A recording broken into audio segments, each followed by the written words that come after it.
잠언 14장. 지혜로운 여인은 자기 집을 세우되 미련한 여인은 자기 손으로 그것을 허느니라. 정직하게 행하는 자는 여호와를 경외하여도 패역하게 행하는 자는 여호와를 경멸하느니라. 미련한 자는 교만하여 입으로 매를 자청하고 지혜로운 자의 입술은 자기를 보전하느니라. 소가 없으면 구유는 깨끗하려니와 소의 힘으로 얻는 것이 많으니라. 신실한 증인은 거짓말을 아니하여도 거짓 증인은 거짓말을 뱉느니라. 거만한 자는 지혜를 구하여도 얻지 못하거니와 명철한 자는 지식 얻기가 쉬우니라. 너는 미련한 자의 앞을 떠나라. 그 입술에 지식이 있음을 보지 못함이니라. 슬기로운 자의 지혜는 자기의 길을 아는 것이라도 미련한 자의 어리석음은 속이는 것이니라. 미련한 자는 죄를 심상히 여겨도 정직한 자 중에는 은혜가 있느니라. 마음의 고통은 자기가 알고 마음의 즐거움은 타인이 참여하지 못하느니라. 악한 자의 집은 망하겠고 정직한 자의 장막은 흥하리라. 어떤 길은 사람이 보기에 바르나 필경은 사망의 길이니라. 웃을 때에도 마음에 슬픔이 있고 즐거움의 끝에도 근심이 있느니라. 마음이 굽은 자는 자기 행위로 보응이 가득하겠고 선한 사람도 자기 행위로 그러하리라. 어리석은 자는 온갖 말을 믿으나 슬기로운 자는 자기의 행동을 삼가느니라. 지혜로운 자는 두려워하여 악을 떠나나 어리석은 자는 방자하여 스스로 믿느니라. 노하기를 속히 하는 자는 어리석은 일을 행하고 악한 계교를 꾀하는 자는 미움을 받느니라. 어리석은 자는 어리석음으로 기업을 삼아도 슬기로운 자는 지식으로 면류관을 삼느니라. 악인은 선인 앞에 엎드리고 불의한 자는 의인의 문에 엎드러지느니라. 가난한 자는 이웃에게도 미움을 받게 되나 부요한 자는 친구가 많으니라. 이웃을 업신여기는 자는 죄를 범하는 자요 빈곤한 자를 불쌍히 여기는 자는 복이 있는 자니라.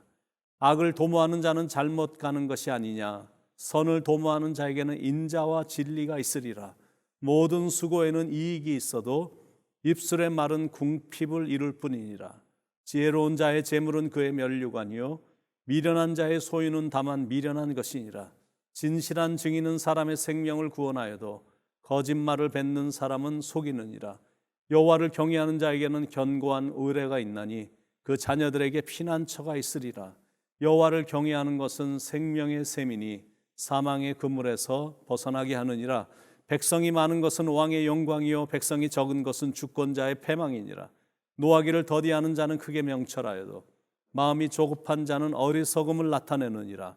평온한 마음은 육신의 생명이나 시기는 뼈를 썩게 하느니라. 가난한 사람을 학대하는 자는 그를 지으신 이를 멸시하는 자요 궁핍한 사람을 불쌍히 여기는 자는 주를 공경하는 자니라. 악인은 그의 환난에 엎드려져도 의인은 그의 죽음에도 소망이 있느니라. 지혜는 명철한 자의 마음에 머물거니와 미련한 자의 속에 있는 것은 나타나느니라. 공의는 나라를 영화롭게 하고 죄는 백성을 욕되게 하느니라. 슬기롭게 행하는 신하는 왕에게 은총을 입고 욕을 끼치는 신하는 그의 진노를 당하느니라. 잠언의 특징은 두 종류의 사람을 이렇게 비교해서 설명하는 경우들이 참 많은데 잠언 14장에서도 똑같은 방식으로 비교하면서 설명을 합니다. 첫 번째는 지혜로운 여인과 미련한 여인입니다. 그들의 특징은 1절에 나와 있습니다. 지혜로운 여인은 자기 집을 세우되 미련한 여인은 자기 손으로 그것을 허느니라. 그러니까 집안의 일은 항상 뒷전이고 항상 밖으로 돌아다니기를 좋아하는 여인들, 샤핑에 미쳐있는 여인들, 그렇게 되면 가정은 결국 허물어진다라는 거예요. 가정에서 아내, 이 어머니의 역할은 정말로 중요합니다. 슈바이처 박사가 이런 말로 회고를 했는데 자기가 유명해진 것은 일생 동안 함께 살며 내조해준 아내 헬레네의 공로다라고 칭찬하며 회고를 했습니다. 그러니까 남편의 성패는 아내의 내조에 달려 있다고 해도 과언이 아닙니다. 저희 아버님도 늘 하시던 말씀이 있습니다. 내가 지금까지 목회할 수 있었던 건 제 아내 덕분입니다. 저는 30% 했고 제 아내가 70% 감당했습니다. 이렇게 말씀하시던 기억이 납니다. 가정이 온전히 세워지는 것에 있어서 아내의 역할이 그만큼 중요한 겁니다. 지혜로운 아내는, 지혜로운 여인은 남편에게 잘하고 슬기롭게 대합니다. 특히 남편이 하는 일에 기쁨과 용기를 주며 도움을 줍니다. 그래서 성경은 아내를 가리켜서 돕는 배필이다라고 말하는 것. 가정의 가장인 남편을 중심으로 지혜와 정절 그리고 근신함으로 가정을 잘 경영합니다. 나폴레옹도 이런 말을 했습니다. 예쁜 아내는 눈을 즐겁게 하고 어진 아내는 마음을 즐겁게 한다. 첫 번째, 지혜로운 여인, 그리고 미련한 여인의 차이입니다. 두 번째는 정직한 사람과 패역한 사람입니다. 그들의 특징은 2절에 나와 있습니다. 정직하게 행하는 자는 여호와를 경외하여도 패역하게 행하는 자는 여호와를 경멸하느냐. 그러니까 정직과 패역에 대해서 분명하게 설명하는데, 자, 그럼 질문, 돈에 대해 사람들은 얼마나 정직할까요?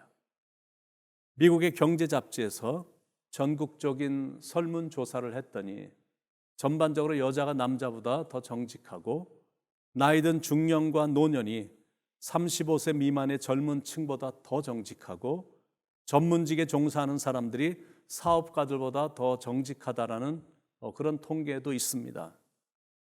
그래서 이제 많은 사람들이 성공하는 것을 이렇게 돈을 많이 버는 것, 이렇게 이제 생각들을 하는 경향이 있거든요. 그러니까 이런 생각들이 머리에 꽉 차 있다 보니까 빨리 그냥 왕창 돈을 벌기 위해서 비윤리적인 행동도 서슴지 않고 하는 겁니다. 그러나 그거는 결코 지름길이 아니다라는 거예요. 자기가 보기에는 굉장히 빨리 가는 것 같지만 바른 길이 아닌 거는 좋은 길이 아니기 때문에 결과가 항상 나쁘게 난다라는 거예요. 그러므로 사람은 정직해야 된다라는 거예요. 최소한 정직하기 위해서 노력이라도 해야 됩니다. 확실히 정직한 사람이 여호와를 경외합니다. 실은 여호와를 경외하기 때문에 정직히 행하는 겁니다. 요셉이 하나님을 경외했기 때문에 어디를 가든 요셉은 정직했습니다. 재물을 버는 것도 하나님을 경외하는 사람들은 확실히 정직하게 법니다. 그래서 그 삶과 그 가정이 견고히 세워지는 겁니다. 정직하지 않게 모은 재물과 정직하게 모은 재물의 결과의 차이는 11절에 분명하고도 확실히 설명이 되어 있습니다. 악한 자의 집은 망하겠고 결국엔 망한다라는 것. 그러나 정직한 자의 장막은 흥하리라. 정직하면 잘 되고 흥하게 된다라는 아주 분명한 가르침이 여기에 있습니다. 세 번째는 지혜로운 자와 미련한 자의 차이, 이것을 설명합니다. 그들의 특징은 3절과 4절에 나와 있고 16절에도 나와 있습니다. 미련한 자는 교만하여 입으로 매를 자청하고 지혜로운 자의 입술은 자기를 보존하느니라. 그러니까 지혜로운 자는 두려워하여 악을 떠나나 어리석은 자는 방자하여 스스로 믿느니라. 그래서 미련하고 어리석은 자들하고 같이 있으면 안 된다라고 강조하는 겁니다. 그런 그룹들하고 친해서 같이 다니다 보면 그들처럼 분별력이 다 없어져서 바보같이 그들이 하는 말을 다 믿는 겁니다. 15절에 어리석은 자는 온갖 말을 믿으나, 그러니까 죄도 쉽게 짓는 거고 행동도 방자하게 행하는 거고 화도 성급하게 잘 내는 사람이 되는 겁니다. 그래서 누구와 사귀고 누구와 교제하느냐가 대단히 중요한 겁니다. 7절에 너는 미련한 자의 앞을 떠나라. 그 입술에 지식이 있음을 보지 못함이니라. 근데 반면에 지혜로운 자는 분별력이 있고 신중함이 있고 노하기도 더디하고 행동을 자제하기 때문에 좋지 않다고 생각되면 행동을 삼가서 합니다. 15절 후반부에 슬기로운 자는 자기의 행동을 삼가느니라. 29절에도 노하기를 더디하는 자는 크게 명철하여도 마음이 조급한 자는 어리석음을 나타내느니라. 마지막입니다. 지혜 있는 자의 재물과 미련한 자의 재물입니다. 그것의 특징은 24절에 잘 나와 있습니다. 지혜로운 자의 재물은 그의 면류관이요 미련한 자의 소유는 다만 미련한 것이니라. 그러니까 미련한 자는 재물 좀 있다고 어기면서 사람들을 업신여깁니다. 그러나 지혜로운 자는 재물을 가지고 남몰래 어려운 사람들을 도와줍니다. 그러니까 복을 받는 거고 하나님의 인자와 진리가 그 삶에 머무르는 겁니다. 21절 22절에 이웃을 업신 여기는 자는 죄를 범하는 자요 빈곤한 자를 불쌍히 여기는 자는 복이 있는 자니라. 악을 도모하는 자는 잘못 가는 것이 아니냐.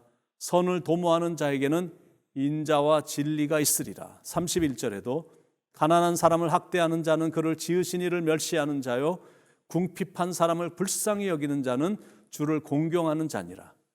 그래서 개인적인 생각으로는 재물도 조금 있어야 됩니다. 너무 없으면 특히 미국 같은 이런 자본주의 국가에서는 살기가 참 힘듭니다. 너무 없으면 신앙이고 뭐고 먹고 살아야 된다는 생각에 잘못하면 신앙도 저버릴 수 있다는 것. 그리고 대체적으로 너무 가진 게 없다 보면 사회에서도 인정을 못 받고 잘못하면 미움까지 받을 수 있다는 것. 너무 없으니까 돈을 자꾸 꿔야 되고 공짜로 얻어 먹으려고만 하게 되고 또 자꾸 이렇게 삶이 너무 없다 보니까 구차해질 수 있는 가능성이 있거든요. 20절에 가난한 자는 이웃에게도 미움을 받게 되나 부유한 자는 친구가 많으니라. 그러니까 그렇게 되지 않도록 부지런히 살고 그러나 여전히 정직하게 하나님을 경외하며 살아야 된다는, 그럴 때 하나님께서 그 삶을 책임져 주시고 자손들도 다 잘되게 해주시고 축복도 받게 해주신다는 것. 26절 27절에 여호와를 경외하는 자에게는 견고한 의뢰가 있나니 그 자녀들에게 피난처가 있으리라. 여호와를 경외하는 것은 생명의 샘이니 사망의 그물에서 벗어나게 하느니라. 그래서 오늘도 하나님을 경외하고 사는 지혜자가 되셔서 슬기롭게 살기를 축원을 드립니다. 그래서 하나님으로부터 은총도 받고 사람들로부터는 인정과 존경도 받는 그런 하루, 그런 삶, 그런 인생이 되시길 간절히 축원을 드립니다. 기도하겠습니다. 사랑하는 하나님, 계속해서 우리에게 강조하는 것이 게으르지 말라라는 건데, 게으르면 악한 종이 될 수 있으니까 부지런히 착하고 충성되게 자기에게 주어진 일을 신실하게 잘 감당하면서 정직한 그런 모습으로 하나님을 경외하며 살아가서 하나님으로부터 나도 축복받고 내 자녀도 축복받고 내 가정이 복을 받고 또 주어진 수많은 복들을 나눌 수 있는 넉넉함과 여유로움이 우리 안에 있어서 사람들로부터도 인정받고 신뢰받고 존경받고 하나님으로부터도 인정받고 사랑받는 그런 삶을 살아가도록 성령님 인도해 주시옵소서. 오늘도 필요한 이 하루의 만나를 허락해 주신 하나님께 감사를 드리며 사랑이 많으신 예수님의 이름으로 간절히 기도드립니다.